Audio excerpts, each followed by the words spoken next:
Test. Test.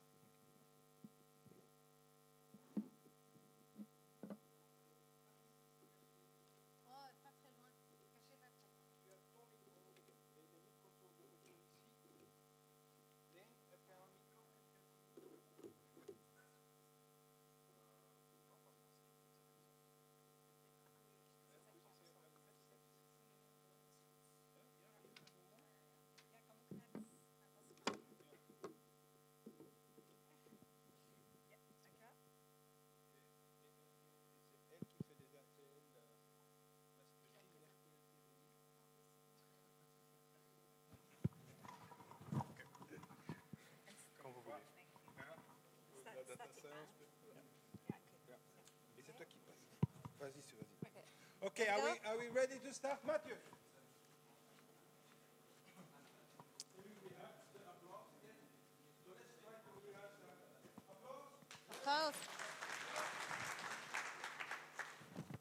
Okay. Hello, everyone. My name is Marie Carlson. I'm the voice at Uranova, and I will guide you through this session. The first speaker of this session is a PhD in machine learning and data scientist at Crunch Analytics. Lynn de Batz will explain how they succeeded in implementing an amazing user experience at the Design Museum Ghent. Lynn, the floor is yours. Thank you for the nice introduction. So every time I'm in the city, I'm attracted to the museums. Up? Louder? I don't know. Is it okay? Okay. So every time I'm in the city, I'm attracted to the museums. While visiting them, I'm amazed by the setting. I try to gather as much information I can about the art objects, and so let's start again. Every time I'm in the city, I'm attracted to the museums. While visiting them, I'm amazed by the setting. I try to gather as much as information as I can, and I'm fascinating to know more. After some time, my visit ends, and besides buying a book at the bookshop, nothing more is done with the feeling that I want to know more. And in the age of data and IoT, I have the impression that this can be done better, much better. For example, it would not be that weird that a museum would know which was my favorite object, or that I would read all the information that was available in the museum. So they would kind of create a profile of me. And then they could use that profile to enrich my museum visit. For example, they could guide me to other places in the city. Furthermore, the museum doesn't know this information for me, but for all the visitors. So it would know which object is the most popular one and which one is the most unpopular one, allowing them to change their setting and indirectly improving my museum experience. And this is exactly what the Museum of Things for People project is trying to do. This project is a project funded by the Flemish government and is a collaboration between all these partners. Especially note Design Museum Ghent, because this is the museum where the proof of concept is running at the moment. And I'm Leen from Crunch, and Crunch is a data science company in Ghent, and we are specialized in artificial intelligence and machine learning, and we help companies thrive in a new era of decision making. This is our team, and these are some of our clients. But what did Crunch do in this project? We were responsible to enrich the museum visit, and therefore we had to do two other things, namely gather visitors' data and analyze the visitors' behavior. For the first step, gathering visitors' data, we had help from another company, POSIX. So for the creation of this position data, POSIX placed 12 anchors on one floor of the Design Museum. Those 12 anchors are responsible of catching the signal that was sent by the tags, and POSIX delivered 25 tags that could be wear it around the neck of the customer. So every time a customer begins its visit at the Design Museum, it gets the possibility to wear a tag.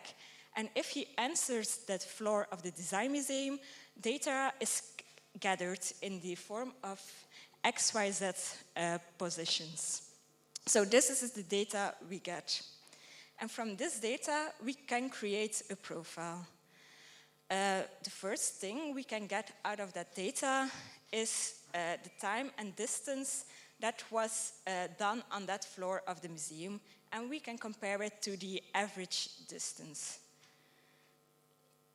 We can also plot this data because it's flow data. We can just map those XYZ coordinates onto the floor plan of the museum using some simple scaling, rotating, and then mapping the coordinates on that floor plan. Okay, now we have this plot, so we can clearly see where the visitor did go, but where did the customer stand still? For this, we used a clustering technique, dbScan, and here we can set two parameters, namely the number of points in a cluster and the minimal distance between the points in the cluster. So indirectly, we could say how long a visitor stands still and how much the variation could be between the X, Y, Z data. Okay, so after we did the clustering, we also knew where the visitor stands still. But on which object is present on which location? That was the next question we had to ask ourselves. And for that, we had to do two things, namely define the location by using coordinates and then label that data. For the first thing, we set up some sort of measuring campaign. So we created some routes and then defining on those routes locations. So after doing this route, we would say at location 1, there's an information board. And we did that for all locations on that floor. The next step was to label those coordinates with the correct information. So if it was an information board, we would label it as an information board.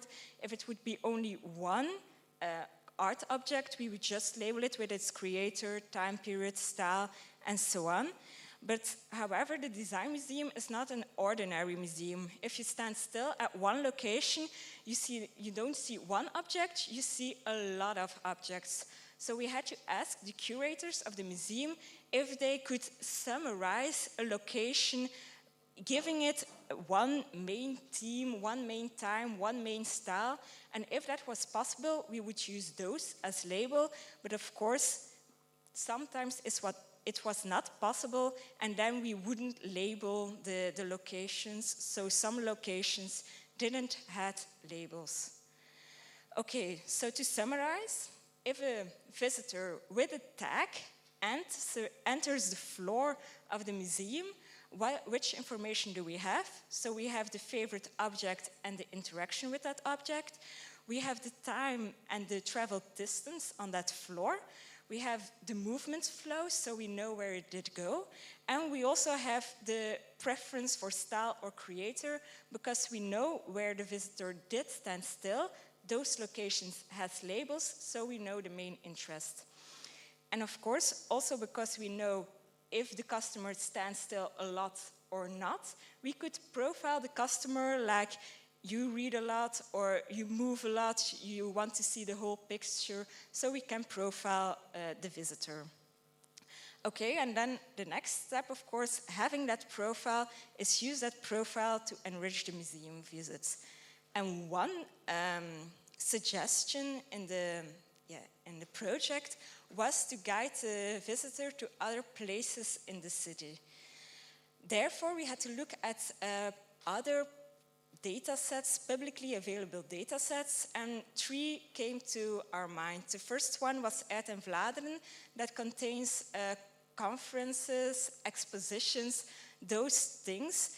And this data has labels like exposition, child-friendly, and so on and so on. And as you can see, nothing overlaps with our label, so making this data set unusable to us. The next data set we had in mind was the onroerend erfgoed. This data contains the information of all the facades in Ghent, and it has labels like creator, time period, style. So it has a match with our data. However, there is no overlap between the data because the buildings were all created before the art objects in the museum, and also the postmodernism for buildings was not really the same as postmodernism for art objects. So in the end, we also couldn't really use that data set for useful guidance to the city. Then the other data set was the library data set, and there, of course, you could find books related to your favorite object or favorite style. So that one was what we go for. But of course, this was not enough to give a visitor, so we asked the curators to give some curated recommendations, so they would know. So they know, like if you have the most interest in that object, then you would need to go to those two places in the city. So we asked them to write them down, and now they're also in the system. So we have two created recommendations for the customers to go in the city, and also one from the library. Okay, so now that we have all that information concerning the visitor and also the recommendations we made, we also made a dashboard for the museum, for the curators, so that they know what's happening and so that they can alter their setting and also improve, of course, the museum visit. And this is what it looked like. So you see the average time spent, the average distance spent, also at the moments of the week. They can all see it here. Here they could see like the interaction with objects, that they would see, maybe that's a blind spot or not. And then for the visitors, we also give them those recommendations, and we did it by building an UI. So if their visits end, we ask them to input their tag number, then give some information back, like are you alone, which age are you, what brought you to the museum, and then we gave them like here is your favorite object and your style. These were the recommendations we make for you, so the two curated one and the one from the library, and then we also gave like the global statistics of it. So what are the main important lessons we made during this project was that data quality and data enrichment is of great importance for matching databases, and it is necessary to use a combination of curated and non-curated recommendations, as well as collecting feedback from the visitors about the relevance of the recommendations, because that I forgot to tell that, but the visitor also got a chance to like or dislike the recommendation we gave to them. So I would say come and try it out at the Design Museum, and if you're interested to work on similar projects, definitely come to to the booth of Crunch. We are present here. So thank you for your attention.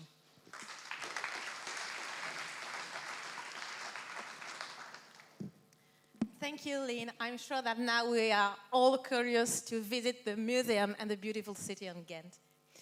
Science can help us appreciate art, as we just seen, but it can also help in improving the environment. And so now let's take some fresh air with Jose Gonzalez, who is also a data scientist and the leader of a great citizen project for Brussels. Let's find more about it.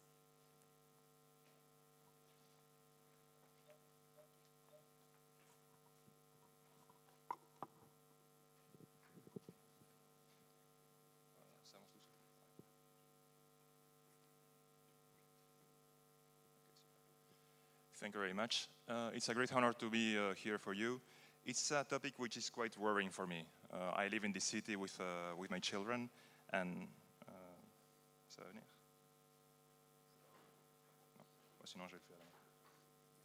so I live in this city, and yes, you know that there are plenty of things in the air. You have gas from combustion processes, And you also have small particles. And the small particles are quite worrying because they can be quite dangerous. In fact, small particles are even smaller than a human hair. So you're going to breathe those, they are going to get stuck into your lungs or even go into your bloodstream and cause a lot of diseases. So it's important to monitor the concentration of PM2.5 in the air. If we look at what is done officially, we see that there are 5 measuring stations in Brussels for fine particles. There is open data for this, which is quite good. But for such a big city, maybe this is not enough to have a good understanding of the pollution in every place. So I found this ASBL. It's a non-profit organization called Les Chercheurs d'Air. And they are distributing those small sensors to citizens, small and cheap sensors. The idea is to have a wider mesh of measurements and try to get a better understanding of the air quality in Brussels. So if you go to their webpage, you will see a nice picture like this one, but it's much worse today because we have very good weather for the last days and the pollution is getting stuck in the city. So I approached those guys and they told me that they were having like 100,000 measurements per day, but that they were only using that for the website. They were not doing any analytics. So we started an analytics project with them to get a better understanding of the pollution in Brussels. And the first thing is that we have to get the data from luchtdaten.info. So in luchtdaten.info, we have the data of all sensors across the world. So it was important to first filter that to Brussels. For that, I used some good old friends like GNU, R, and OpenStreetMap. Then we have to clean the data. It's very important. We are working with hardware. Hardware is not perfect. Some sensors get stuck. Some sensors do not work properly. So we have to filter out all the data which is not correct. And when we have that, then we can start having fun and do the real analytics on the rest of the data. We wanted to do a few things. First one, to check how did it compare this to the official measurements. Second one, see how it compares to the recommendations from doctors and see if there are variations in location and time. What we see is the sensors are quite good because the difference with the official measurements is below 2 micrograms per cube meter. So we can consider those measurements as reliable. But the bad news is that the air quality is not that good in Brussels. So for the moment, for the period observed here, we are above the recommended level from the World Health Organization, and we had a peak of more than 25 micrograms per cube meter on April.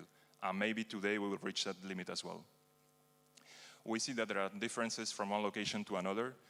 This is the top 10 streets in Brussels with the highest concentration on average. So you can see that there are some variations from one street to another. It's already an important thing to notice.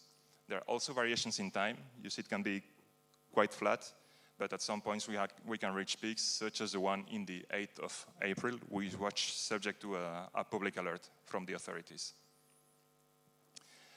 We also see that it can change at the same location during the same day. So for some streets, we see that the concentration can vary by more than 40 micrograms per cube meter, which means that there might be something there explaining this variation in concentration during the day. And that's what we are today. So we have just measured. Now we want to go further. We want to find explanations for all this. And this is where AI can play a role, is we want to take this pollution data and we want to put additional data, such as road traffic, industrial processes, special events, do some AI and try to see if there are correlations and that could explain where the pollution is coming from.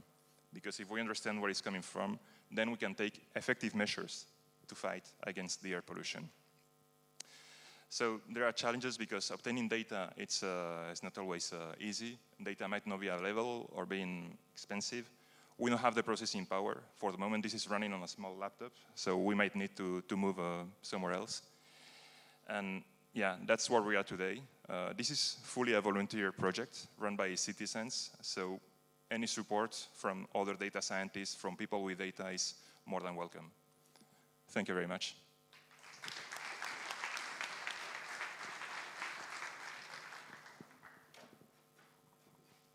Thank you, Rossi. It's particularly interesting to know that a lot of people and citizens take part in those kind of projects and that AI can help us improve our living conditions. That's personally the AI that I love the most. But the one I see the most is AI for work. And now we have a trusted person to talk about trusted AI. And Elise Dalvik from IBM will tell us about trusted AI and how it can improve business processes. Welcome, Annelise.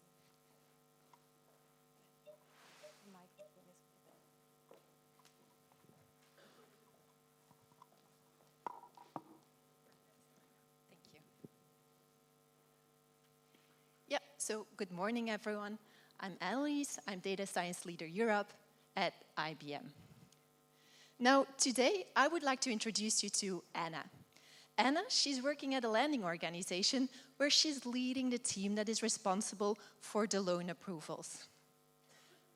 Now, I think that most of you had already to do with a lending organization, whether it was for that first car, your house, or maybe that ring that meant you're happily after, or maybe not. But I think that we would all agree that next to that very competitive interest rate, speed and convenience are key. So actually, last year, Anna, she realized, well, actually our competitors are really catching up on speed and convenience. So I need to do something.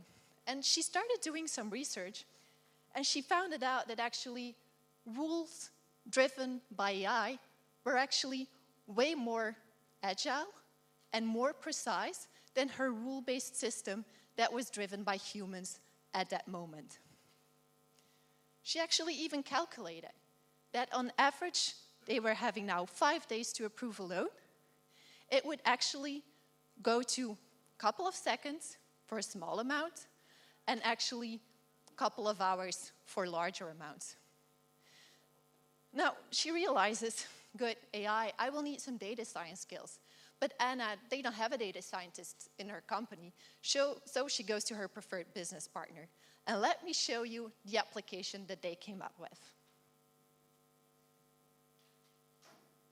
So this was also their original application, and now it's actually infused with AI. So actually, they need to fill in the loan amount, the loan duration, and so on. So one of the first things they did with AI was actually to get the key information out of documents filled in automatically in the application. So we get here the loan amount, loan duration, and even an automatic suggestion of what the loan purpose would be. Now, what was really interesting is that the employees told Anna, actually, if those rules will be AI-driven, I need to understand them. I don't want just a little pop-up, loan denied, loan approved. So it actually comes up in business terms. Here you can see it's risky, it's denied because the loan amount is high, the applicant age is low, and it will even come up with suggested changes. If you bring it to 25,000 or you increase your applicant age to 30, it will be approved. Now before, that was really something, that type of information was something that would really take them a couple of days. Now it's just in the blink of the eye. And even more, even if the loan got approved, it will even get suggestions on what they could do better. So here, customer satisfaction, really helping out the customers, improved significantly. Now, Anna, she also realized that AI is not magic through this process she went through. Because a business partner, what they actually had to do was to go to the Watson Knowledge Catalog where they could actually get the data, look up the data quality, and then they explained to Anna, well, actually, we have already pre-trained machine learning algorithms from IBM, actually the Watson capabilities like natural language processing and visual recognition, for example, to do the recognition of the documents, to get a key information into the application. Afterwards, it all gets orchestrated into production with Watson machine learning. What was important there for Anna was really to understand on which data set was the model trained. Where is it actually in production? And is it still accurate? So Anna was really proud of this project. Just like I said, she had lineage, she had explainability in business terms to her employees, so she got it all fixed. Until 1 month ago. 1 month ago, there was this couple, they saw a lovely house, and they need actually to have a loan of 250,000 euros. The man says, well, we need to split it, they don't have a common account. He needs 125,000 euros. He gets to see for a loan, approved, and he said to his partner, actually, you should go there too, because I like the interest rate.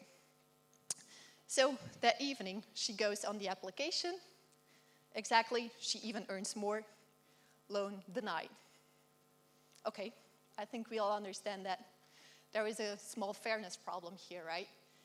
And I think we all understand that it's not nice for the customers, but what if this comes into the press? What about the negative marketing that you will get here? So she goes back to the business partner, and actually they then go and explain her, well, with what's an open skill where you have already that explainability in business terms, you can actually also make alerts popping up when there is unfairness. And then it says, of course, age and gender is really important to me. So now in the future, that will be flagged immediately. And they can always drill down. And indeed here, they could drill down and see that 66% of the loans were actually approved for female, while 80% for male. So there's clearly a bias into the model. What's an open scale will then come up with a model that actually, here in this case, is 20% more fair. And now we come to explainability for data scientists, and even for regulatory purposes. They don't need in business terms to understand, they actually really need to understand the drivers. And as you can see, for no risk, you actually have a driver male that will give 5.28% a positive effect on getting your loan approved. And again, for regulatory purposes, this is also really important. Which brings us of also the topic of today, trusted AI. So within IBM, we see 4 pillars of trusted AI. First of all, fairness. I think we've already talked about fairness in the application of Anna, but imagine for HR. You don't want to discriminate on skin color or on gender. I think we all also know the story of the chatbot that became racist. So you really want to make sure to get that bias out. This is also the moment that I want to invite you to the session of David de Meyer, who will actually talk about the Fairness Toolkit, the AI 360. That is actually an open source toolkit that we started at IBM, and he will also give a talk about that. Next, explainability. GDPR. Everyone has the right to be provided with meaningful information. Meaningful information means something different to different persons. If you're a customer, if you're an employee, you need explanation in business terms. You don't have the data science background. You need to understand it. As we also saw for data scientists, it will be different. Same goes for regulatory purposes. Also, same way of reporting it. Then we come to robustness. We actually really have safety issues with AI. The data that gets in gets also the quality of your AI. What does the Guideline of Trustworthy AI from the European Union says? 2 components. Ethical purpose, technically robust. What does that mean? First of all, corrupt models. AI is really good if you train it. It's red, it has the ladder stop. If it's not really trained in a robust way, you put a sticker on it, you say, hey, you know what? If a sticker is on it, it's a speed limit of 50 miles an hour. You don't want to be in that car that has been biased that way. You need robust models. Same goes for stealing training models. If you have an awesome model for fraud, and you can actually reverse engineer it, cool, I know what to do to stay between the limits, and I can just do fraud as much as I want. You could also evade detection by fooling the models. Here, for example, it's a male person. You just print glasses on it with the right colors, and there you get it. AI will predict that it is this woman. So also within IBM, we have many open source toolkits that will guarantee, or at least give more robustness to your models, and they are open source projects, and they're also within our enterprise solutions. Last but not least, lineage.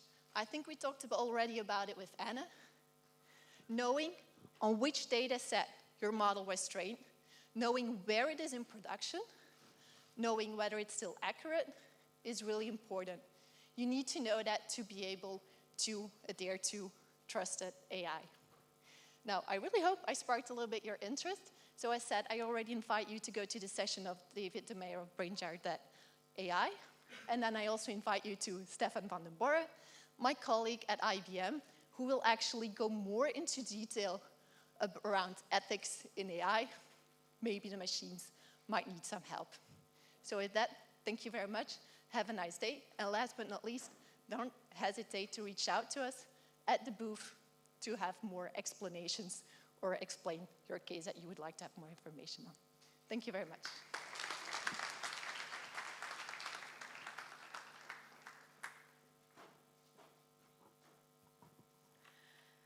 Thank you, Annelise, for those insights. I'm wondering now if Anna is at your booth, but I don't think so.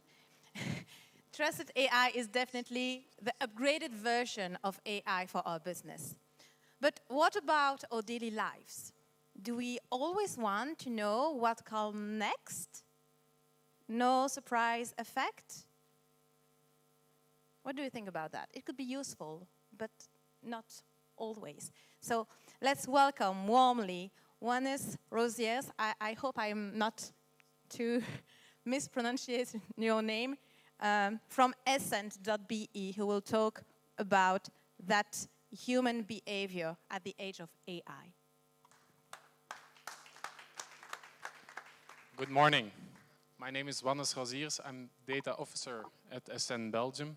And as such, I'm responsible for everything regarding data, amongst which data science and artificial intelligence.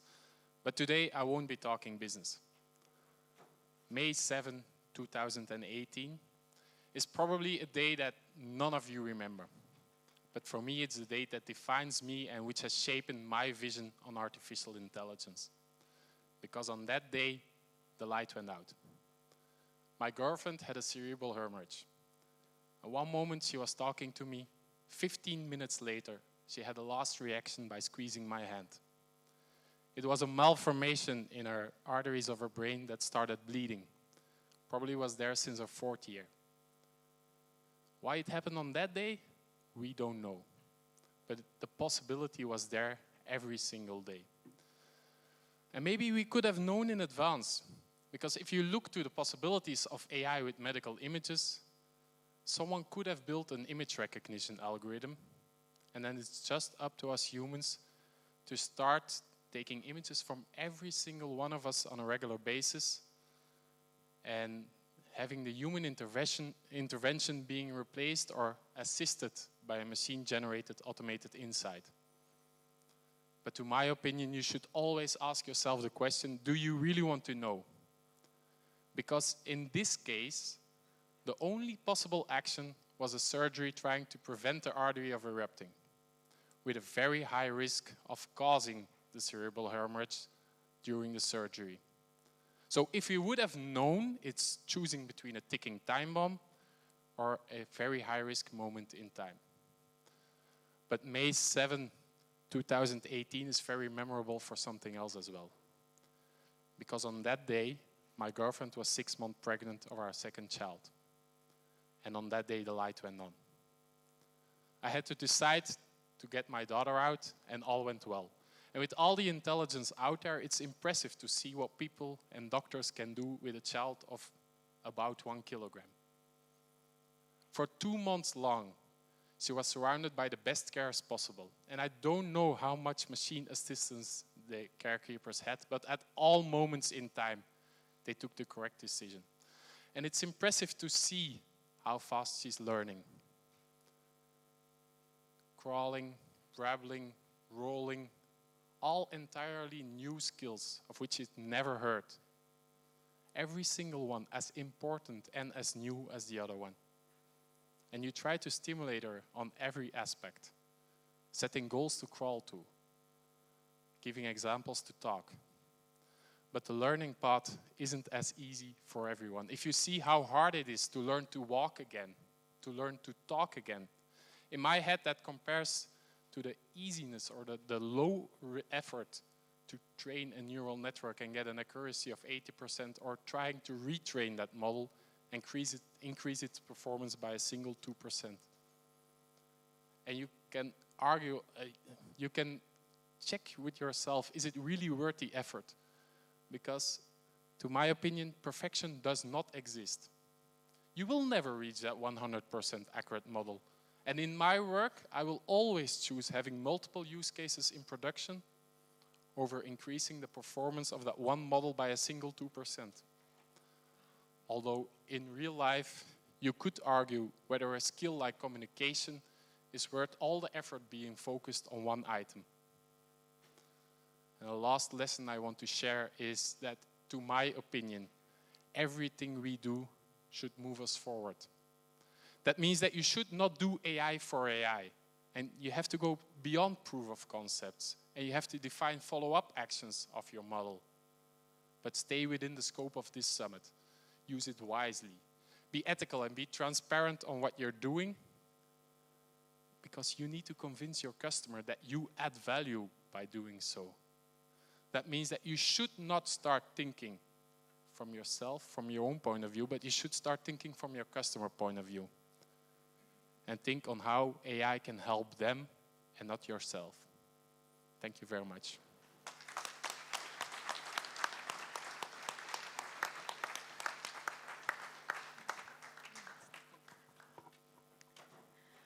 Thank you so much for this beautiful talk that reminds us that human is always at the center of what we do. Okay, let's now talk about a critical question when talking about data science. It's liability and ethics, especially when it comes to business and industry.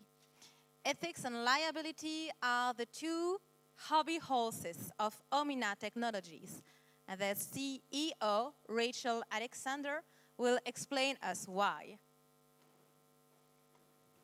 Hi. So I started Omina Technologies in 2016 as an ethical AI company.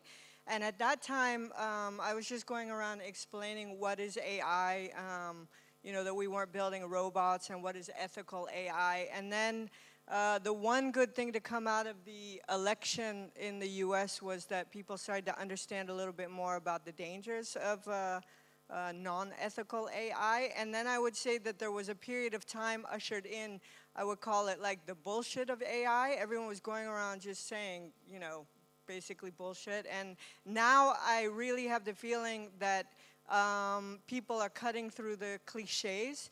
I love some of the speakers that I've heard before because they're really talking very clearly about why ethical AI is important. And I guess what I would like to talk about is I'd like to talk about what ethical AI means to me, where we're concentrating, and why companies should give a damn. So I think everybody knows it's not very good to run into fire trucks in a self-driving car, so that's pretty obvious.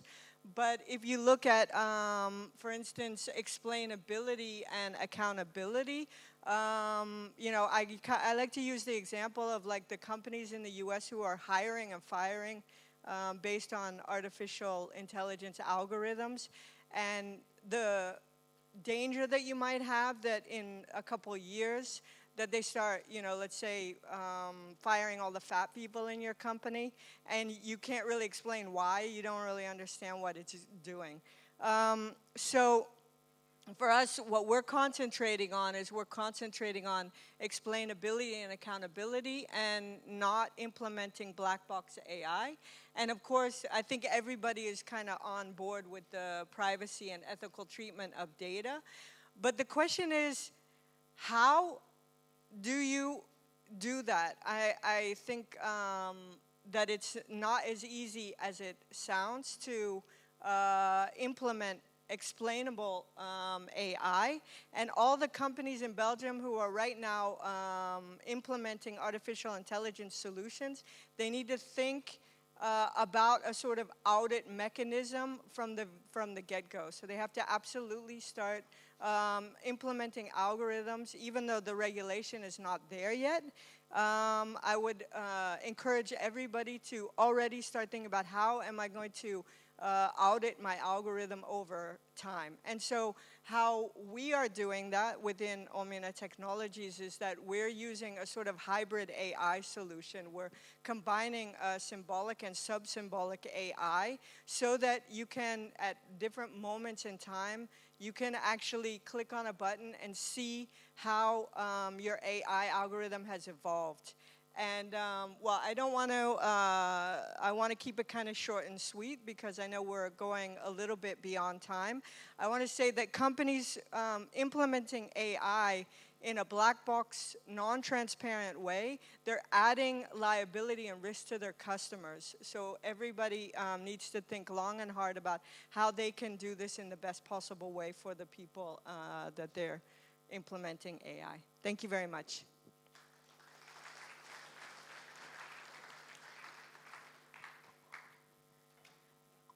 Thank you, Rachel. I am super excited about the next speaker, and not only because she is a TEDx speaker and an ambassador for Threefold, but because she's going to talk about collective decision-making. So you can take a microphone over there. It surely exists for animals, like bees, for example, but does it exist for human beings? So I would say yes, because when I say to my colleagues, let's go have a beer, everyone get up and come with me. But I guess we will have smarter insights with Liliana Carrillo from Threefold. Yeah. Hi. So I'll see if the presentation is ready. I think it's automatic. It's every 20 seconds. We'll see if it works. Yeah. So I'm Liliana Carrillo, and I have been working in several fields from artificial intelligence. And today I'm going to talk to you about collective intelligence, collective decision-making. So I have divided the presentation. First, I will explain a little bit about swarm intelligence, and then applications of swarm intelligence to, for example, computer science, business, and so on. And then go to the actual topic of human swarming. So you will see a video of birds flocking, so a flock of birds, and you don't see the video of the birds. So I think I will need to do it myself.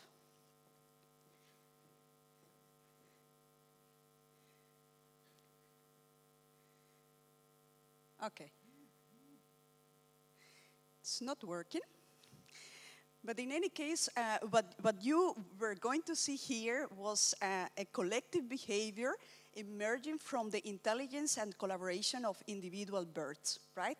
And these birds, basically what they are doing is defending themselves from predators. So they are collaborating as individuals to get a collective goal, right? It is also used these methods are also used by ants. We don't see the video, but here they were creating a path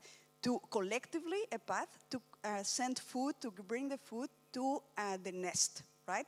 So again, we see a collective pattern that is emerging from the collaboration of these individual ants. This is known as swarm intelligence, so if you go on the internet, you can investigate a little bit more. It's a very beautiful collective behavior that we find in nature, okay? I personally have contributed to this field as I created an algorithm called AntNetQS, and that was an ant colony optimization algorithm to optimize routing, computer routing, to basically send data from a server to our computer and find the shortest path or the best path in that moment. We also see here a video, another video, and this is, so I hope when we share it that the videos are going to work.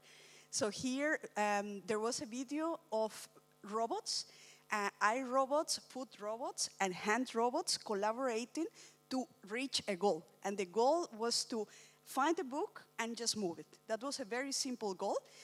But these kind of algorithms have been also applied to mission rescuing, so to rescue someone. So robots collaborating, flying robots collaborating with people and with dogs with sensors. So it has a lot of applications. Okay, and now how to apply this to ourselves and to actually have like an emergent intelligence from the intelligence of all the individuals. So there is a tool that has been created by Unanimous, and it facilitates that we exchange information in real time in a closed feedback loop, and that we create that pattern artificially. So for example, here we have a question. This is the front end of the platform. We have a question and 6 possible answers. And the collective decision is the circle in the middle.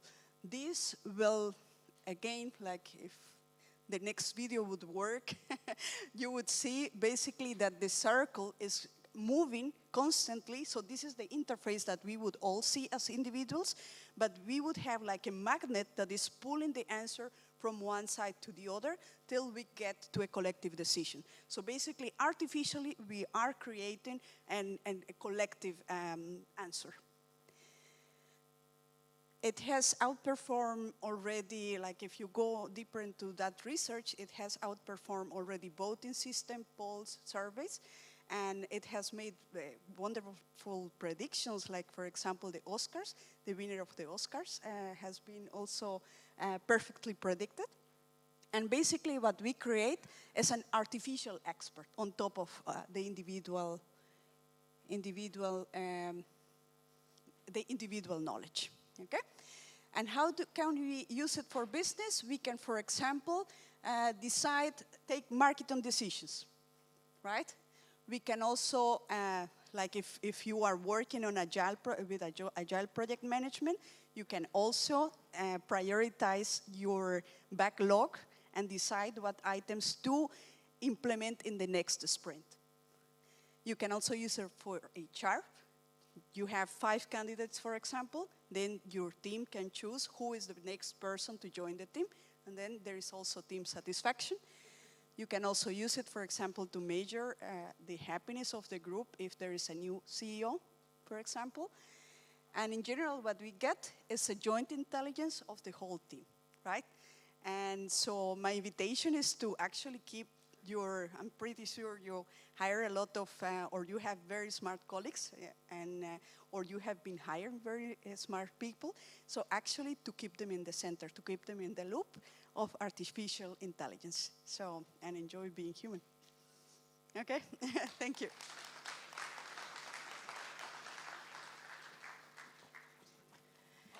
Thank you, Liliana. It was nice. Video-less, but nice.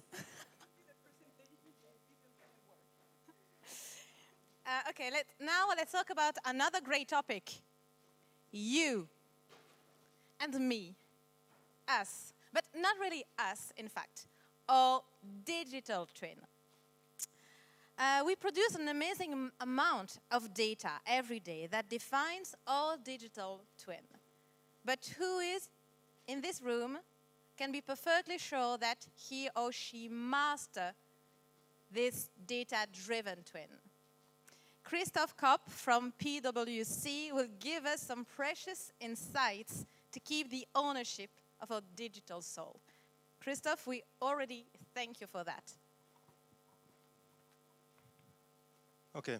Hello, I'm Christoph. I work as a data scientist and manager at PwC Belgium within technology consulting. Okay. And I first want to take a little bit of my time to say that we also have a masterclass, which is about bringing data science to your business and how it would be properly installed. But that's not the talk of today. Imagine yourself in a not so distant future. You will have access, well, a lot of data will be gathered from you and is already being gathered. Your DNA, your information from, let's say, your health data, where you were driving, where you were last night, each heartbeat monitored by your smartphone or smartwatch. What are we going to do with all that data? Well, currently, it's actually residing at a few big companies called data monopolies. These companies have a lot of your data and they're monetizing it and making products out of it. There is also, four of them are American companies, there is one Chinese one, and the society that is the government society that we think has the most data apparently is also American. There are currently two models, and I call the first model the Chinese model, the American model on top, which is actually big corp owning and having your data. The second model would be the Chinese model, where they are providing your social scores and collecting your data to gather information on you and use it in their best interest for you. So what would be the best European model? And actually, there is already a law put into state to work with that. It's called the GDPR. It's not panicking from a business side of view, but it's looking at it from a person side of view. It's actually you as a citizen are your obtained rights through the GDPR, because you have the right to request a copy of your data from each and every company that has data about you. You are even able to ask them to destroy most of that data that they have from you. And if they don't oblige, after 30 days, they are actually trespassing the law and are up for pursuit by court. So you can get all your data. Is there technology? Well, yes, there is some technology already out there. A person known as Tim Berners-Lee is working on a project called Solid at MIT, where they are decentralizing data and working on how to get your data back to yourself and put it in a data pod. So technology is out there as well. And the catching up of that, well, maybe we need a few instances. For example, companies that act as a go-between that are going to use your data to trade it to other companies, but it's more like now you're putting your money on a bank instead of under a sock, so you're not getting doing it all yourself, but you expense a little bit of your information, of your money to the bank so they can monetize it for you, hopefully, or at least give you some interesting services. So that would be the same. It would be some kind of data bank that would be providing services from your data, with your data, and curating the access control for yourself. So this is another schedule. You can either curate your data yourself, or you can indeed provide a third party or multiple third parties to co-curate the data from you, where you still have full access control. Where are we at the moment? So I already said, Solid is an initiative from MIT that is working on the technology. They also have an institute here working together with IMAC and at the University of Ghent. They're also developing some of those aspects. There are non-profit organizations and like mydata.org and, for example, Data Village, which is actually a startup who are starting to use this kind of decentralized data at persons and solving GDPR law, solving this data issue. So by generating, by working together, and we're actually trying to put these people together, but what can you do? So today you can send out SARS, not a disease, but it's a subject access request. So you can email the companies who you think have data about you and ask them to provide your data. Then you can start to parse that data, put that together, and put it on a solid pod. And then you can start to share it with whoever you want and when you want it. Why would we do that?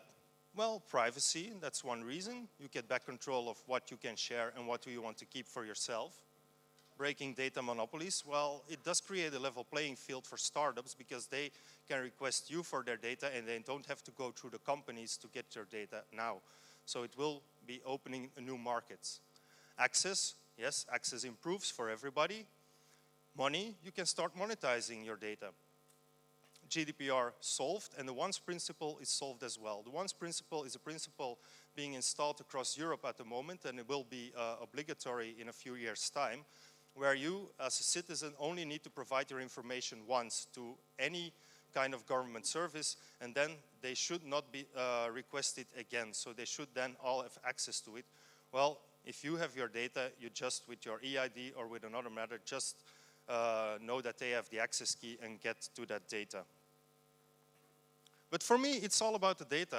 I'm also interested in the previous points, but just imagine what you can do when you can combine data from your DNA with your scans, what you can combine your health data with your insurance data, with your grocery data, with your anything that you do. And there is a lot of opportunity to go from there. So what are we doing at the moment? So since I first got the idea a year ago, I started to gather the community, connect with people who were also sharing the similar or same ideas. I started to pitch it at my company. They were supportive of it as well because they saw there is indeed some future in it. We're talking with the government, City of Antwerp, with Flanders, and with Europe as well. So we're going to do the lobbying, we're talking with people, getting everybody together, and now we're starting to write out our first projects to get really commercial value out of it. I'm sharing the idea because I think it needs to be shared and it needs to be widespread, and I think it's actually a way how we within Europe can provide an answer to how we behave ourselves on level of AI. And there is, of course, the software that still is being under development, for example, by IMEC and Idea Labs. We did a first hackathon. And from that hackathon, this is actually one of the outcomes. It's a proposal of business plan, so open to everybody to start a share and use. What it is, for example, you have under each buying ticket from your grocery stores a QR code that gives you every information of what you bought, how much it cost, expiration date of the product, etc., etc. If you have that from your multiple stores, you can see over time what you were buying, when, where, whether you should buy more vegetables or cut a little bit on the croissants or something. So that data would be interesting for a person to have an overview on that. Of course, you can ask, why would the Curators and Deleuze and Lidl and Aldi and I don't know, why would they are willing to provide that data? Well, if they have that data, they can also buy the data from their competitors. So they can see, well, you're buying your milk at our competitor, maybe you can buy it at our place when you visit it next Wednesday, as we think it's going to happen. And what we're then doing, we're providing the data pot, which actually grants the access to the user, and they have control over that data. So if they don't want to share it to others, they don't need to, and they can just shut it down. So what I want is to have my virtual twin, my virtual identity, being under my control, that I can know which apps I can add to it. And I want to see good things that it is of my best interest. I don't want it to be in the best interest of a company. I don't want it into the best interest of the government. Of course, they can help, they can contribute, and I can choose one of their products, but that should be allowed to have my own apps running on it, which ones I choose, and in my best interest. Okay, that was it, and please drop by at masterclass later today.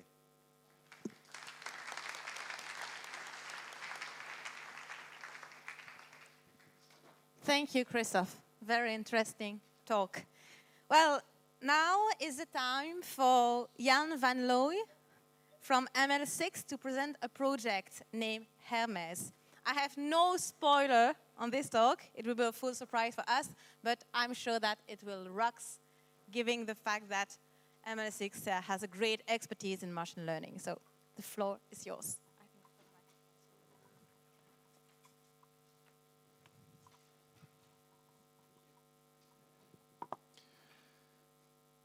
Hello, everyone. This looks kind of weird.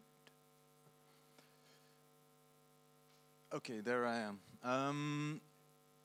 So I'm Jan van Looy from ML6. You may know us. We're a Ghent-based company, but we're We have branches now in 5 major cities: Berlin, London, Amsterdam, Brussels, Ghent.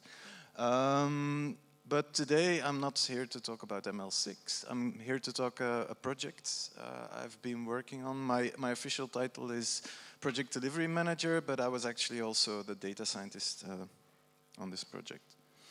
So the title is Introducing Hermes. The child needed a name. And what we tried to do was to predict which type of business will succeed where, which sounds quite ambitious, right? So this was a project we did for a small company called March. If you want to see the website, it's letsmarch.be. And they are a real estate company specialized in commercial real estate. And basically what they do is they're kind of an in-between party. So people are looking for a commercial piece of real estate. They can help them. And on the other side, there's people who have commercial real estate, and they will help them find renters or buyers. So on the one hand, they have their website. And so this was the first thing they had in terms of automation. They had a form on their website where people looking for a type of commercial real estate could fill in their needs, and then the company could look for an appropriate place.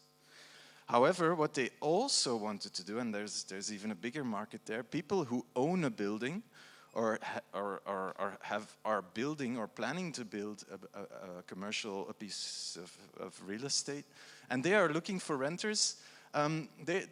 How can we find people who are interested in that specific type of real estate? So this is where we came in. And actually, this is the basic assumption of the whole project, right? So you have location plus size of the plot and size of the building.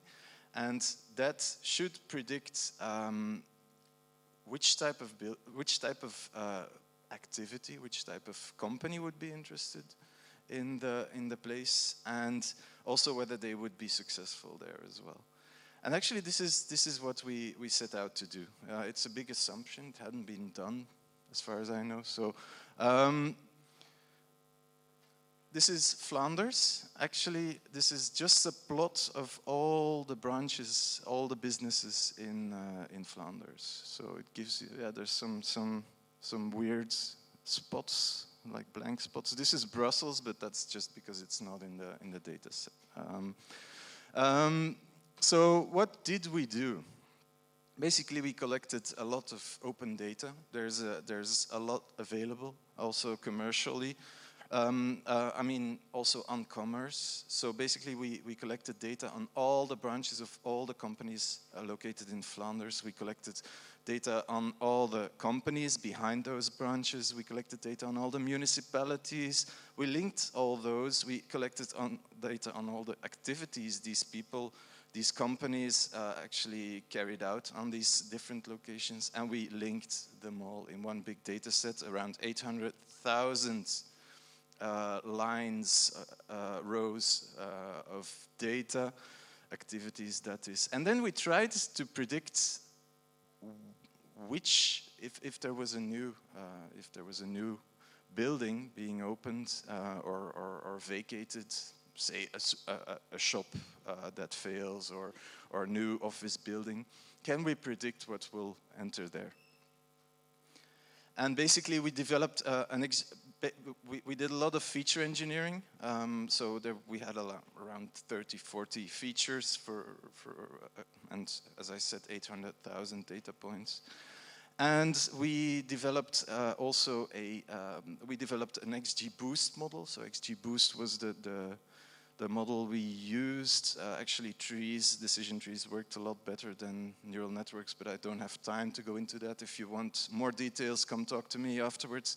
And this is actually the results. So what you see here is a very simple form interface. People can enter which type of building they have, how large it is, and where it is located, either by address or by coordinates, because sometimes some buildings don't have an address yet because they haven't been built. And then you get a result. And actually, we managed to achieve over 20% accuracy. This might seem low, because we can actually recognize a cat or a dog by 99.9%, but actually it's very high, because there were over 600 categories, so it's over 100 times higher than chance. And this is what, for example, this is the address of where ML6 is located in Ghent, and this is what the real estate company gets out. So basically they get a call. We have a building, they type in the address, and they get these types of activities, would be very interested in starting up there, and they can then look for companies that actually perform these activities.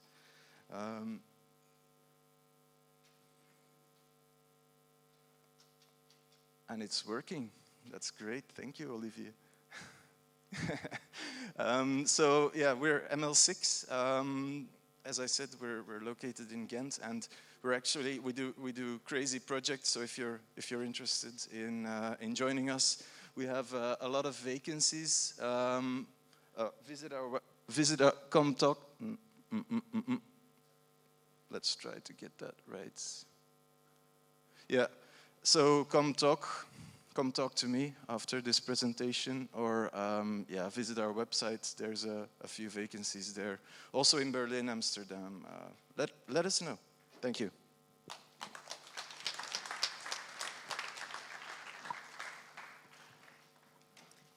Thank you, Jan.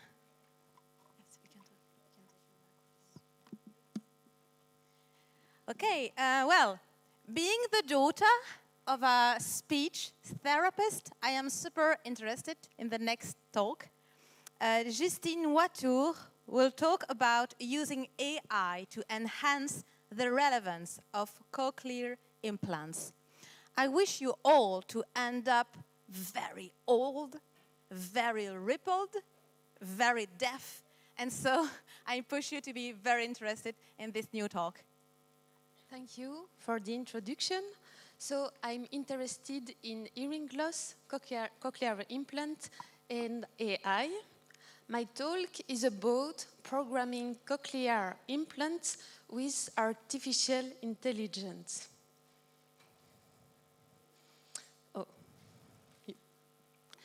Here is an audiogram. On the x-axis, there are frequencies from low to high. On the y-axis, the hearing loss in decibels. Hearing high frequencies begins to decline at the age of 20, so it's not a good news for all. And to remedy at this hearing loss, there are hearing aids or cochlear implants. Cochlear implants is the best solution when the hearing loss reaches 85 dB. Hearing aids amplify the sound. So when we put hearing aid, we directly hear higher. Cochlear implants require a surgery and an electrical coding of the sounds. All CI, so cochlear implant, share the same basic design with an external part and an internal part. Fitting a cochlear implant is a real challenge, with the main aim is to get the best hearing results for the patient. It's complex because there are more than 30 programmable parameters, and it's not obvious to understand the interactions between the parameters. There are a lot of differences between CI centers because actually there is no standardization in the fitting of CI. For example, with 4 centers, the timeline with the sessions programming during the first year is very different. This table shows some fitting elements according to the centers, because actually manufacturers give recommendations and guidelines but no protocol. So, to fitting a CI, classically, it's manually fitting with 10 sessions a year. And now there is a new way to fitting CI is Fox. Fox, so it's fitting to outcome expert.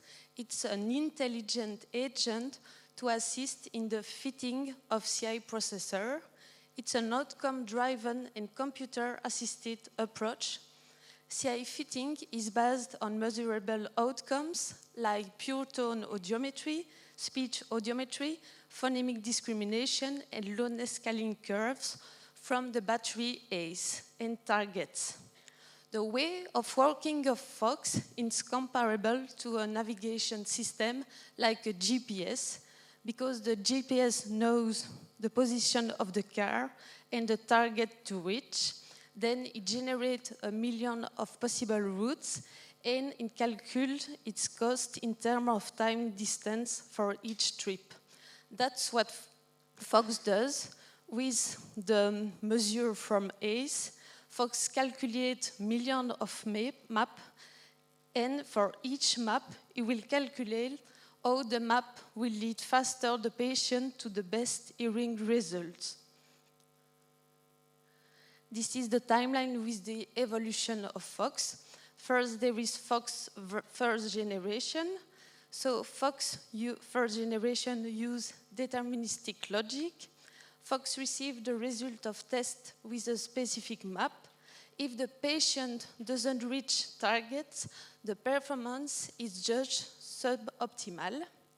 And then Fox proposed a new map with modified parameters. Fox second generation is based on an hybrid logic with deterministic part and probabilistic elements. So after analyzing a map and the corresponding results, Fox creates a lot of new maps, and for each new map, it probabilistically predicts its impact on results. The map with the best predicted impact is proposed to the audiologist. And this new map should lead to better results than the current map for the patient. With Fox, there is a protocol, so it's 4 sessions during a year. And during the first sessions, we give automaps to patients. So automaps are the same maps for all patients. And after, the fitting are personalized. Now, an example. So it's a patient with 2 cochlear implants, but I show you the results only for the CI left ear. So it's the speech audiometry. During a speech audiometry, we ask to patient to repeat words. So when you repeat correctly 10 words, you have 100%. And the words must to be repeated at soft, normal, loud, and very loud voice. So we have the results with the manual map, and the patient has bad result at soft and normal voice. So we use Fox, and with Fox, we have a big improvement for soft voice. So what we have with Fox, here are the outputs. So Fox analyzed 12 million of maps, and it proposed me the map with the best utility, more than 100. And then we had a lot of information about what does Fox and why he did it. We can also see the parameters which change between the manual map and the Fox map. So Fox is an intelligent agent to assist in the programming of CI processor. There are a lot of advantages. First, optimizing fitting, because we can improve results. Standardizations, there is a protocol, the same for all centers. The use of hearing tests, so we can quantify what really the patient hears with his cochlear implant. An economic point of view, because there are 4 sessions and not 10 sessions like with manual fitting. So it's a new way to fit the eye. Thank you for your attention.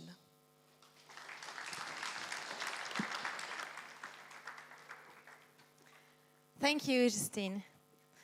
Let's welcome now another lady, Katya Vladislavleva, who is Chief Data Scientist and CEO at Data Stories.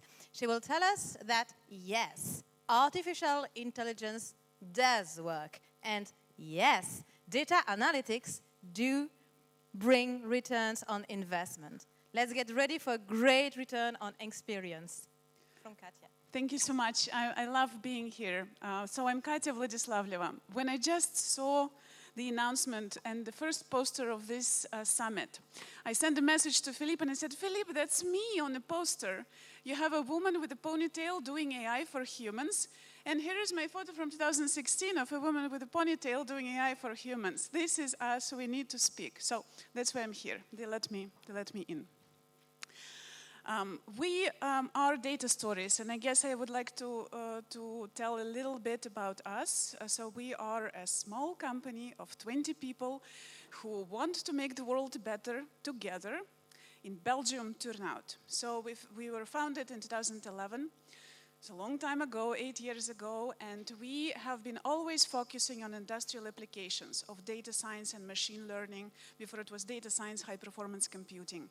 So we have acquired a very deep expertise in material science, advanced machinery, and life sciences, and decided to go super, super narrow. The coolest thing that happened recently to us in May 2019 is that we were globally recognized and selected as the cool vendors in analytics on planet Earth by Gartner. And the question is, how could we, so this small company, achieve this? We're very proud of it because we are the only Belgian company, the only European company out of 4 selected. You can download the cool vendor report on our website. Got there. Why is that? So we do AI, we call it augmented intelligence. So we augment the human intelligence of decision takers, which is the capability to predict, with very powerful computational tools. What is important now, and I think this is why exactly the vision was just right from the beginning, what we see currently today, there are 2 important trends. So business BI, business intelligence, is slowly merging with AI and machine learning. Why? Because there is a growing number of data science, citizen data scientists who want and like to explore the models which are auto-generated themselves. They like to do it themselves because they really actually have to generate the insights themselves. And that means that there is a growing need for very simple models, the focused models and insights. That's why our name is very important for us. It's Data Stories, stories about data. Technology has changed everything, but not the human nature. And there is, so the data scientists, the true data scientists, because there is a lot of tools which got automated, really need to communicate the results of their custom models and custom tools back to the decision stakeholders. What we say to our customers is actually, we only once mentioned that we are an AI company and then we don't talk about it at all, because for them there is only 3 reasons to do AI and nothing else matters. Can I grow my business? Can I increase my profitability? Or can I address the uncertainty that I have? Maybe once in a while something is happening weird in our process and we have no idea why. How do we achieve clarity? So what we do when we come, and this is one of the examples, and I think this is why, based on the interviews with our customers, we got named analytics disruptors together with these huge companies. Because when we come, we say, guys, would you like to achieve, to lower the cost of your products by 8 to 10% without compromising on performance, and also get into the, under the regulatory pressure of the European regulations. So this is an example offer that we give, and these are very important use cases for us of where the value can be created. They don't care about machine learning and algorithms, so what exactly do we do? The question is, can I lower the cost of my products? So this is why our mission is stated like this. We are on a mission to show the industry that AI does bring quick returns on investments. In our case, it's always less than 2 quarters, with very few exceptions, and also substantial cost improvement, because this is what people care about. These are the 4 questions that just to manage the expectations that our software is addressing. So, okay, AI is the answer, but what exactly is the question? And we believe that if you can formulate the questions like this, how things that I am measuring are connected to each other and to everything else? What impacts my targets, my KPIs? What can I change and by how much exactly to achieve the targets that I want? And what are exceptions to the rule? Then you are in. My time is out, so I'm just going to stop here and say that this is how we managed to connect the 2 camps. We have 3 types of products. The platform with 1 click of a button for business users, the powerful Python library and software development kit for data scientists who have the fully functional automation of everything we have in a platform. And this is why these 2 camps can work together and talk to each other. Thank you.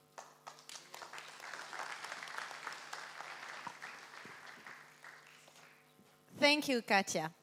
So the next one, I think, is a big chunk, because what do you know about potential unintended consequences of AI outcomes? Ouch, it's a bit scary, no?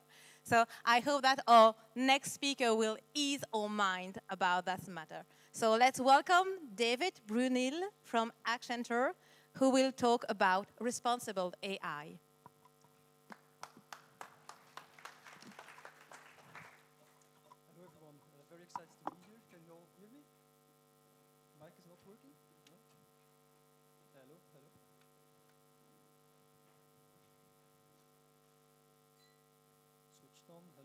Hello. No? Otherwise, I can take the mic as well. That's better. Let's switch back to the mic. Yes.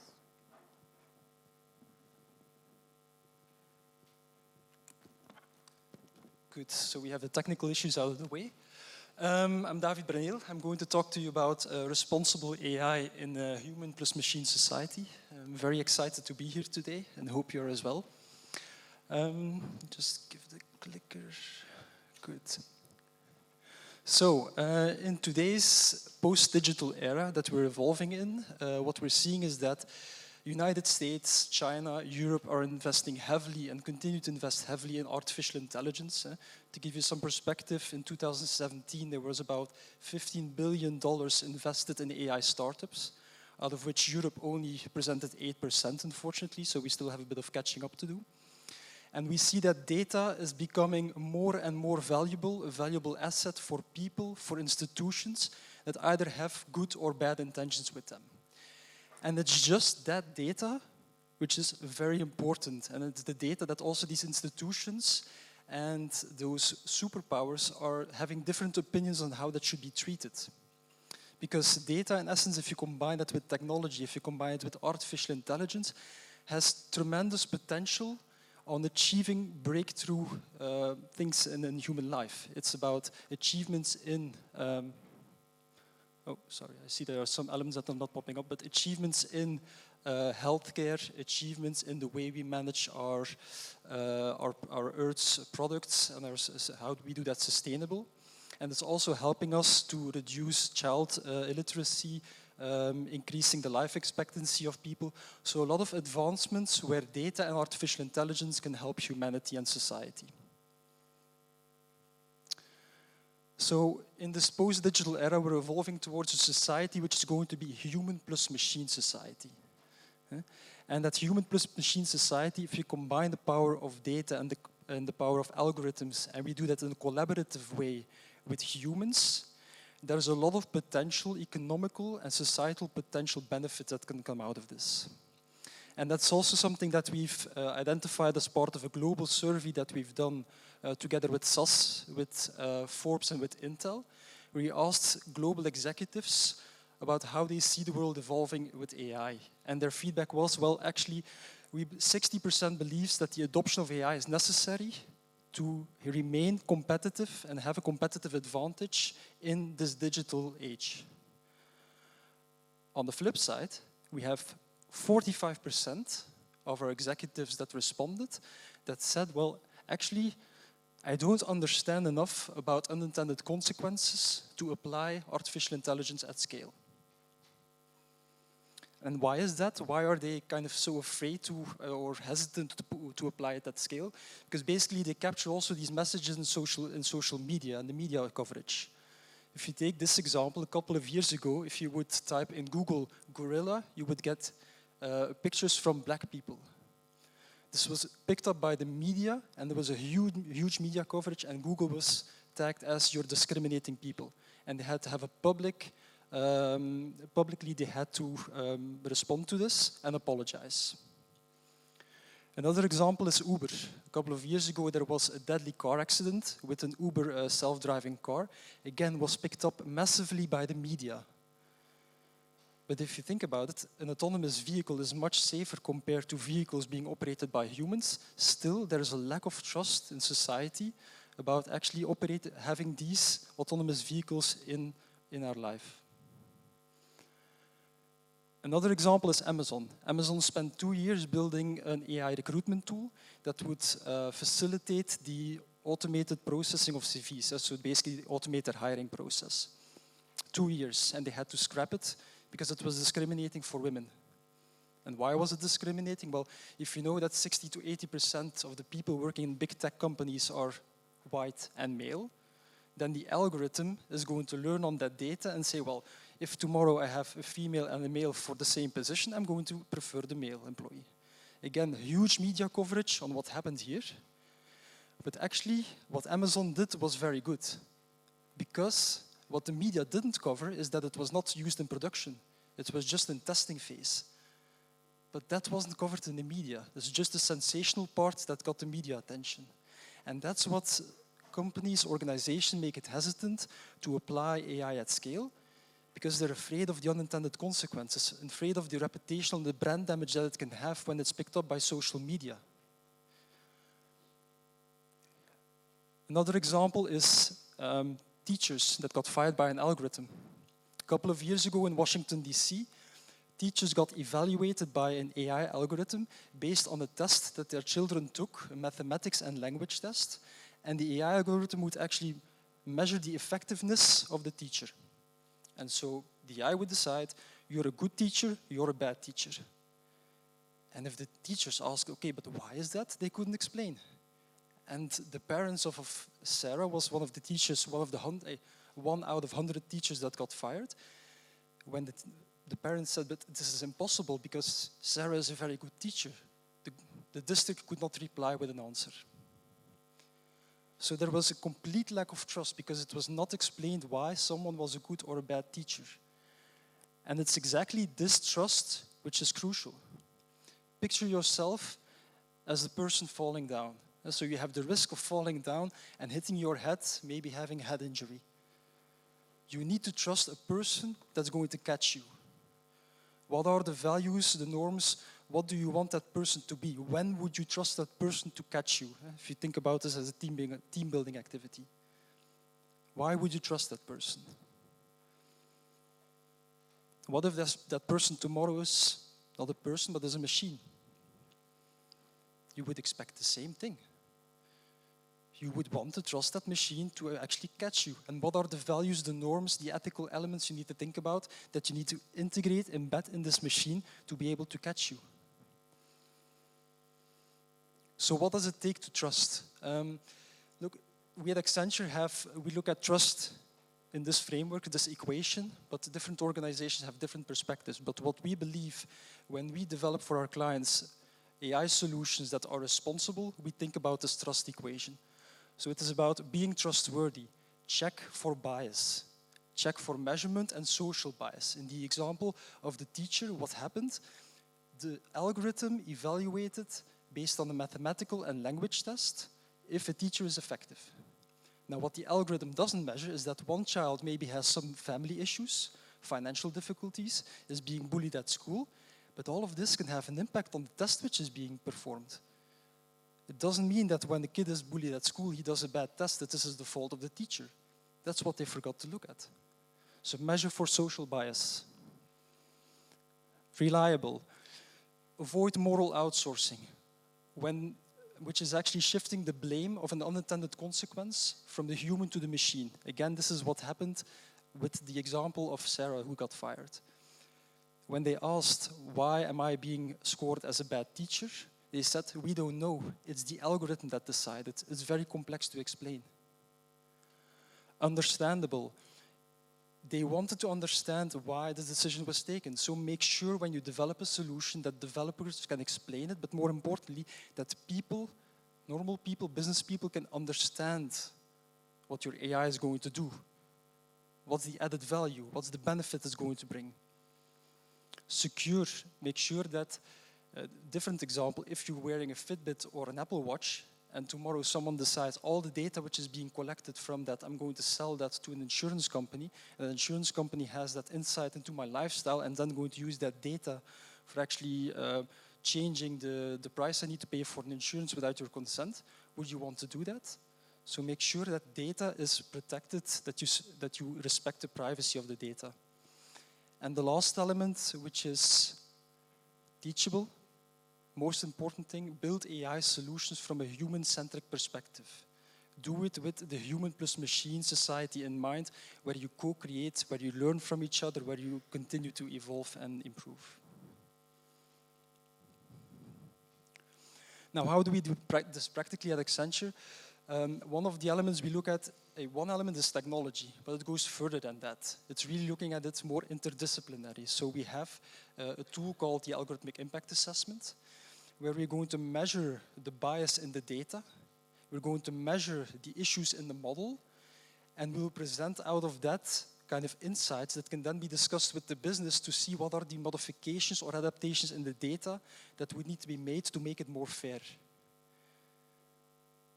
So technology is one thing, but very important that you do this in a continuous communication loop with an interdisciplinary team. Not only technology, not only data scientists, but with the business, with the humans for which you're implementing something with them in mind.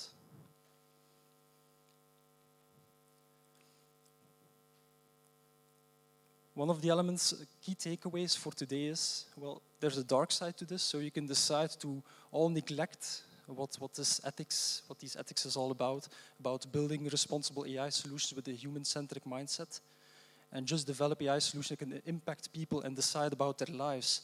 And tomorrow they could decide that you're fired because you normally wouldn't have not done your job right, according to the algorithm.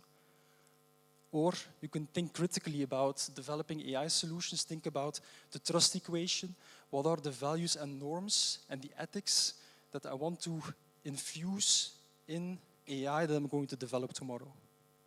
Think about trust, trustworthy, reliable, understandable, secure, and teachable. Now, this type of work that we do with our clients, building responsible AI, building these tools, which is algorithmic impact assessment, is a translation from academic research to something which is usable in the business context. We don't do this by ourselves. We partner with frontrunners in this area of statistics, the area of ethics. We partner with IEEE, with the Alan Turing Institute in Ireland, with the World Economic Forum, to make sure that what we do is relevant for the business, relevant for humanity, to come to this human plus machine society in a responsible way. If you have more questions, you can reach out to me. 3 books I recommend reading. One is Human plus Machine, written by our CTIO of Accenture, Paul Doherty. The second one is Life 3.0, and the third one is Weapons of Math Destruction. Thank you.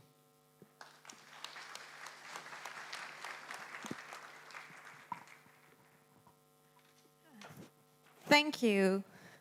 Thank you, David. I'm honored to welcome the almost last speaker of this morning, Professor Tuba Bekan, who will build for us bridges between social sciences and data science. Is she there? Okay, perfect. She will look at AI and big data from a very different perspective. Let's listen carefully. Hello, everyone.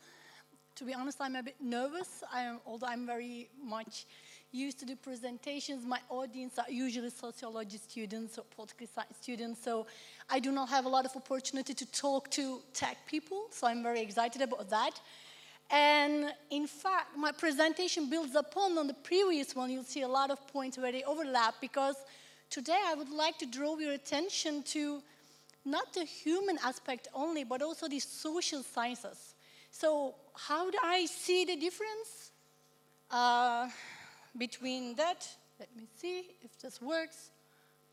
Yeah. So I'd like to start with the impact of AI on society. I will not going to describe it to you, but what I would like to tell is that here you see a lot of captures from different movies and series. Although AI is a discipline recognized as of 1956, starting from here you see Metropolis from 1927, people start to think about what's going to happen when robots or technology gets more smart. So what you see here are just a bunch of examples. Of course, you see Matrix, Person of Interest, Humans, and Blade Runner, and most importantly, I think Black Mirror.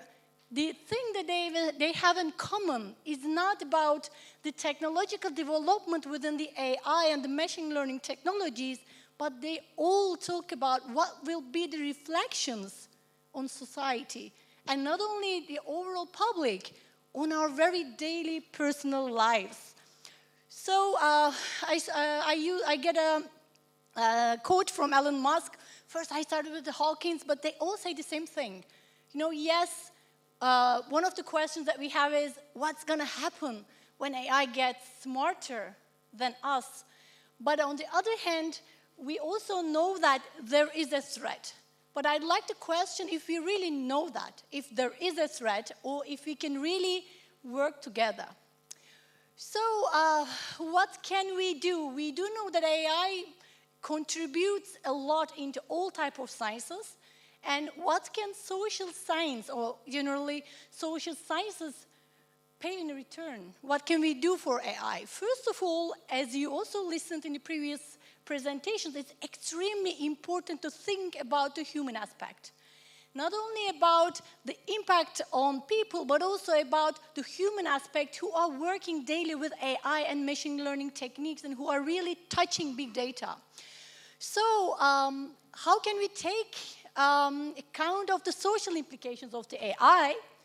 But it's not only about developing better algorithms, but it is also about thinking about the outcomes of our work.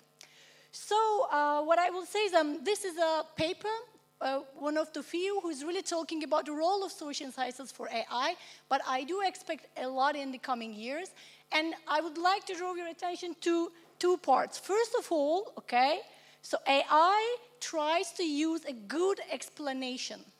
But good is very, very controversial in some cases. However, you know, like people define, generate, select, and evaluate and present explanations totally unexpectedly. Why I do call it unexpected is, I will refer to that later, but if you know the Nobel Prize-winning economist who was trying to explain human behavior, it is extremely difficult to predict.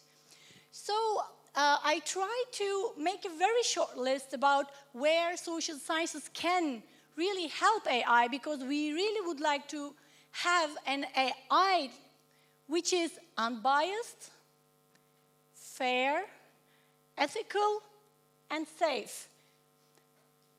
Unbiased is, by dictionary, yeah, it's free from bias, but we also use it more about the statistical estimation. And it is not clear for most of the times when we talk about an unbiased AI, do we really refer to having better estimates from the data science perspective, or are we talking about free from bias? I also have very similar example to the previous one, but as I mentioned, Kahneman, he really tried to explain human behavior, but at the end, he found that it's not possible to explain it in one way, and people usually decide from two different paths. In one, they think very thoroughly, they take their time, and they try to be as rational as possible. However, most of the time, people usually decide irrationally, very fast. They think considering their emotions and the context. So, very similar examples, as I said, there are a lot of showcases where AI ended up with wrong decisions. They fired wrong people. Sometimes they totally wrongly predicted a region with higher crimes, or who is going to be the criminal or offender again, and also like in Israel for the terrorist threats. Although when you call these examples one by one, it is extremely important that these contexts can really grow up to something bigger. Which brings me to the second part, which is a fair AI. Most of the time, you would see that unbiased is equal to fair, but it is not, because bias and unbiased is usually used for more technical terms, but when we say fair, it's more human. Because when we are talking about fairness, it's free from favoritism, self-interest, or any kind of prejudice. Very recent article on the Nature, you will see that there are two photos of a bride. And the computer was wrongly recognized only the one on the left as a bride.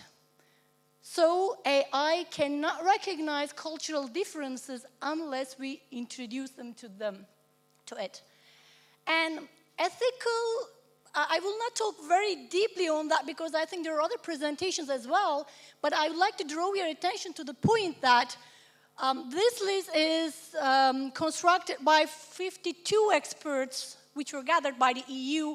Many of them had very restricted experience with data algorithms or data science.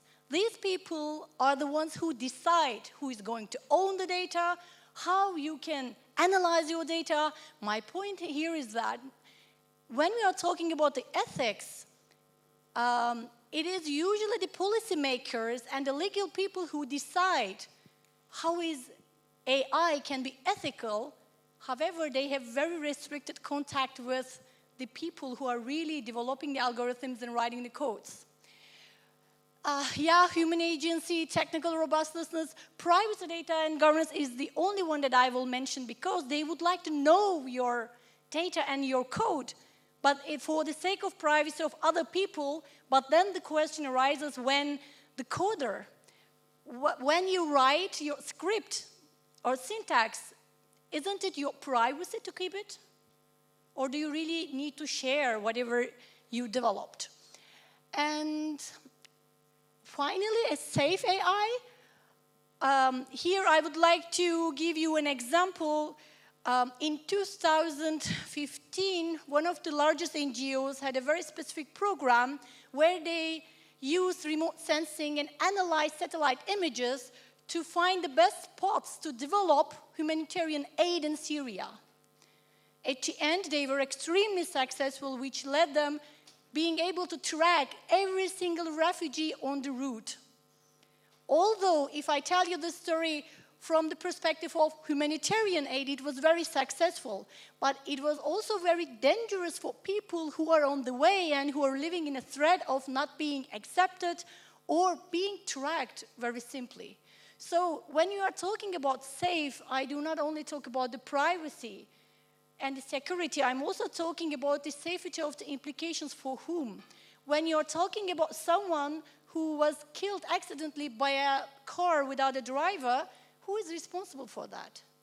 Is it the person who developed the algorithm? Is it the owner of the car, the CEO of the company? So it is very important to understand that at the end, the implications are usually evaluated by people they do not know much about AI. So, the human side of AI, I think, will be the most important aspect in the coming years, even decades, because now we are talking about how to have AI more in our daily lives and in politics, in society, in general development. And yeah, in fact, many people can think that silence are just toasters. So if you evaluate your codes just as numbers and some loops, you can disregard the human behind those numbers. Because when you have a bug and you spend nights with debugging, most of the time you only care about your code running, not about the people who will be affected at the end.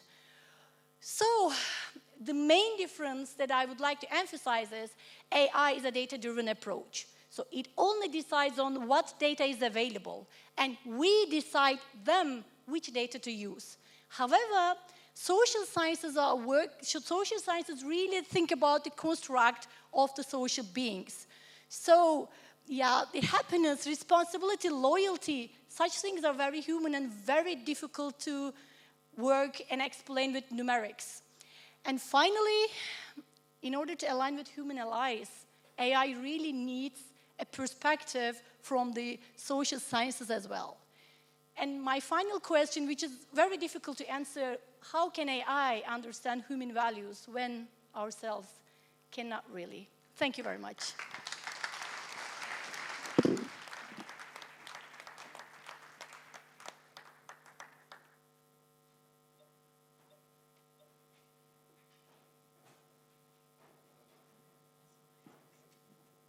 Thank you, Tuba. I will try to delight you for 5 more minutes.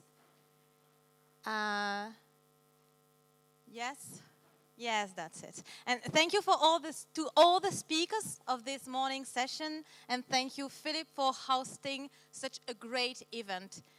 I have attended a lot of events for the past years, and this one is one of its kind. You know, the last big event for Euronova this year was the World AI Show in Dubai, where we presented our project Digazoo. I remember a particular moment on the first day of the conference, early in the morning, at the welcoming booth. At last, I met Gladson, the guy with whom I had been speaking for months to prep that show. It was so cool to put a face on a name. And at that moment, Gladson looked at me, stopped speaking, and he said, "So, Mary Z, how is your daughter?" I was puzzled. "How do you know I have a daughter?" "Well," he said, "it showed on your out-of-office calendar, you know, on Wednesdays. You look after your daughter." And indeed, I once wrote an out-of-office calendar communication to tell my contacts that I'm not available on Wednesdays because I look after my children. Working part-time is super important for me as a mom working at the age of AI. Though, I must say that even if I'm not supposed, even if I'm not supposed to be working on Wednesdays, I cannot help but checking my mailbox and answering some emails. My daughter and I often end up on the couch. She plays by herself, and I type on my laptop. But hopefully, I have a great babysitter. It's Netflix. Netflix has changed my life as a mother. It's magical because when the cartoon is over, the next one comes on. I don't have to touch anything or stop what I'm doing. The cartoon appears by itself. I cannot wait for the day Netflix will take care of feeding my children. "Mommy, can I have a sandwich?" No need to move. The sandwich will appear in the plate in the blink of an eye. But sometimes people ask me, "Don't you think you are wasting precious time when you let your daughter watch cartoon?" And I say, "Yes, of course I do. I could be the one using my Netflix account. But being a mother takes sacrifices. I let my child benefit from Netflix algorithm for hours on Wednesdays. But do not worry about me. I can take also full advantage of recommendation engines. I am super grateful for Amazons. From time to time, I receive an email from Amazon telling me, "Congratulations, Marie-Z, your baby is now 30 months old. Find out what is of interest to you." And there, guys, I find out that I am super interested in school bags. And I even didn't know it. Thank God for Amazon. I don't have to go shopping anymore or ask for advice when I want a new book for my son. I can now avoid this awful question. What does your son like reading? What the heck do I know?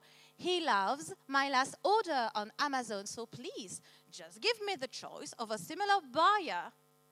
I mean, I'm a working mom with a gazillion things to do. I don't have time to spend in shops or to try to remember things. Things have to be written in my Google Agenda if they are to be remembered.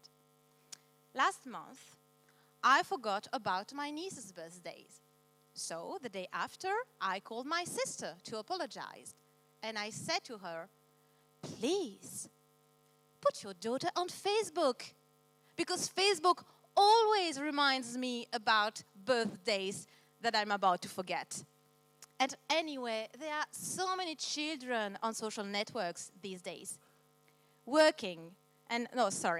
Playing, in fact, with the messenger camera with your kids counts as playtime, doesn't it? Sticking tongues to see what happens on the screen is a great way to get the recommended 5-minute playtime with kids. Huh? My son is not 3 yet, and he can already scroll. How cool is that? And my daughter, she is so resourceful. When she has a question, she asks Siri. Well, she used to ask WhatsApp, but since Momo pops up from time to time, she doesn't want to anymore. Do you want to know the best? At the end of the day, when I put my daughter to bed, she sometimes asks me, "Mommy, can we talk before sleeping?"